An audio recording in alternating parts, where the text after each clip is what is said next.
primeira igreja presbiteriana em Petrolina.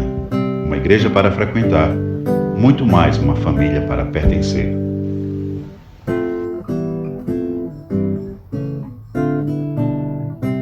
Queridos, bom dia. Que o triuno e majestoso Deus, o Santo Pai, o Santo Filho e o Santo Espírito prossiga sendo amado e amado verdadeiramente por todos nós. Que esse amor prossiga sendo materializado através da obediência à sua palavra, vontade revelada, vontade de preceito, vontade prescritiva. E acima de tudo, Davi, prossigamos vivendo para a glória de Deus. Como é bom estarmos aqui mais uma vez, nesta manhã de domingo, dia do Senhor. Dia do Senhor. E estamos aqui como povo do Senhor. E como povo do Senhor, nós fomos convidados por Ele. Convidados e convocados por Ele. Para participar do seu plano histórico redentivo. Para participar da execução do seu plano histórico redentivo. O nosso Deus, o único Deus que subsiste em três pessoas, Ele tem o plano histórico redentivo. Eu não disse um plano histórico redentivo. Ele tem o plano histórico redentivo, global, cósmico, mundial, eterno, perfeito, insubstituível. Ele tem. E Ele nos convidou, nos convocou e nos inseriu na execução desse plano, amado presbítero Moisés. Que privilégio! Execução essa que consiste, João Pedro, em fazer discípulos, plantar e revitalizar igrejas, presbítero Clécio, e expandir o seu reino, objetivando a glória do Pai, do Filho e do Espírito Santo.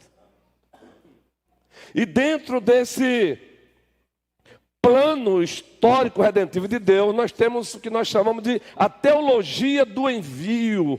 Quem já ouviu falar aqui da teologia do envio, a doutrina do envio?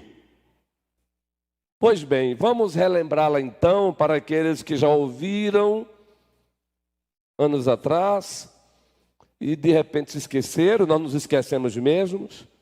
E vamos também torná-lo conhecido para aqueles que não conhecem. A teologia do envio, a doutrina do envio. Texto básico. João, o Evangelho de Deus, capítulo 20. Os versículos 20 e 21. Nós encontramos o verbo de Deus, o logo de Deus, agora encarnado, plenamente homem, plenamente Deus, numa só pessoa, olhando para os seus discípulos e fazendo essa afirmação. E dando a doutrina do envio, enviando. Assim, pois, se encontram esses dois versículos. Raquel, a esposa do reverendo Renato. E dizendo isto, lhes mostrou as mãos e o lado. Aliás, vamos a partir do versículo 19, para não ficar uma leitura truncada.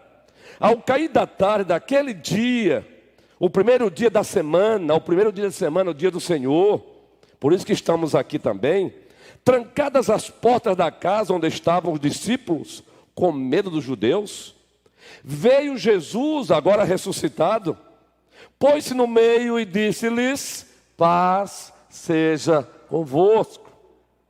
E dizendo isto, lhes mostrou as mãos e o lado. Como se dissesse: sou eu. E o texto prossegue: alegraram-se, portanto, os discípulos ao verem o Senhor. E agora vem a teologia do envio, Alisson, a doutrina do envio. Disse-lhe, pois, Jesus, outra vez: paz seja convosco. Olha só, Mica, aliás. Assim como o Pai me enviou, eu também vos envio. Assim como o Pai me enviou, eu também vos envio. O Filho foi enviado para executar a principal parte do plano histórico redentivo, que nós chamamos de redenção consumada. O Espírito Santo, em seguida, foi enviado para continuar a execução do plano histórico redentivo de Deus. Atos capítulo 2, o Pentecostes bíblico.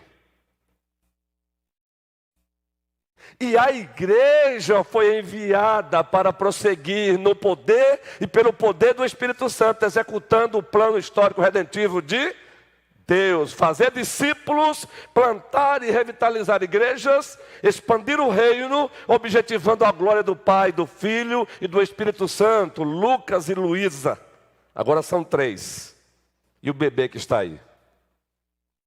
Teologia do envio, Davi. Nós já temos a teologia do envio como semente, já em Gênesis. Já em Gênesis nós temos a teologia do envio, Pedro. O Senhor Deus diz assim, ao criar o homem à sua imagem e semelhança: façamos o homem à nossa imagem conforme a nossa semelhança. Tenha ele domínio sobre os peixes do mar, mandato cultural. Em seguida ele abençoa assim: sede fecundos, multiplicai-vos, envio, enchei-vos a terra. Isso é teologia do envio, há uma ordem aí. Enchei-vos a terra. É teologia do envio. Isso é teologia do envio. E quando essa teologia do envio ela foi obstaculada, ela está lá em Gênesis 11. A ordem, a teologia do envio é: encham a terra com pessoas criadas à minha imagem e semelhança. Encham a terra com pessoas que me amem, me obedeçam, me glorifiquem. Implicitamente no texto, a ordem é essa. Mas lá em Gênesis, os capítulos 10 e 11, nós encontramos uma rebelião, ecoando a rebelião de Gênesis 3. Os homens decidiram não fazer isso. O que foi que eles disseram? Vamos construir uma torre. Objetivos: para que ninguém se espalhe, fiquemos todos juntinhos e tornemos os nossos nomes célebres. É pecado em cima de pecado. O que Deus fez? Disciplina extraordinária, juízo disciplinar de Deus. Mas aí ele retoma a teologia do envio. Gênesis 12. Ele vai buscar um homem no Ur dos Caldeus, na Mesopotâmia, um país panteísta, politeísta. Ele diz para Abrão, depois Abraão: sai da tua terra, da tua parentela, teologia do envio, e vai para uma terra que eu ainda te mostrarei. Ele retoma a teologia do envio. E ainda em Gênesis 12 ele diz: de ti serão abençoadas todas as famílias da terra. Teologia do envio. A partir de Abraão, os patriarcas, a partir dos patriarcas, a formação da igreja, da nova administração da Aliança da Graça. E lá em Êxodo diz que Deus disse para eles: vocês são o quê? Sacerdócio real. Sacerdócio real. E entende agora? Por isso que Pedro olha para a igreja da nova administração da Aliança da Graça e diz: vós sois raça eleita, sacerdócio real, nação santa, povo de propriedade exclusiva de Deus, a fim de proclamar as virtudes daquele que nos chamou das trevas para a sua maravilhosa luz. Essa linguagem de Pedro, 1 Pedro, capítulo 2, versículo 9, ele está evocando o Êxodo 19. Porque é essa mesma linguagem, essa mesma descrição que Deus faz do seu povo da antiga administração da Aliança da Graça. O que Pedro está dizendo é: a teologia do envio continua. A igreja da nova administração da Aliança da Graça, ela continua com o dever de fazer discípulos, plantar e revitalizar igrejas, expandir o reino, objetivando a glória do Pai, do Filho e do Espírito Santo. Meus irmãos, quem não se lembra aqui dos textos clássicos, um deles Mateus 28, teologia do envio. Agora já no limiar do estado de exaltação, no início do estado de exaltação, após a ressurreição, ele se apresenta aos seus e diz: todo poder me foi dado nos céus e na terra.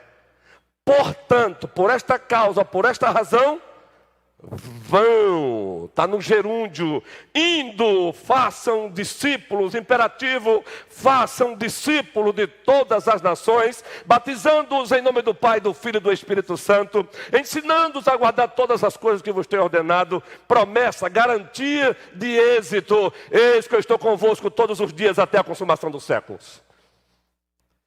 Aí quando vamos para o Atos dos Apóstolos, teologia do envio, ele está agora às portas da sua ascensão, um outro estágio da exaltação, um outro estágio, a ascensão, ele vai subir, mas antes de subir ele diz: e recebereis poder, ao descer sobre vós o Espírito Santo, e sereis minhas testemunhas, tanto em Jerusalém, Judéia, Samaria, até os confins da terra.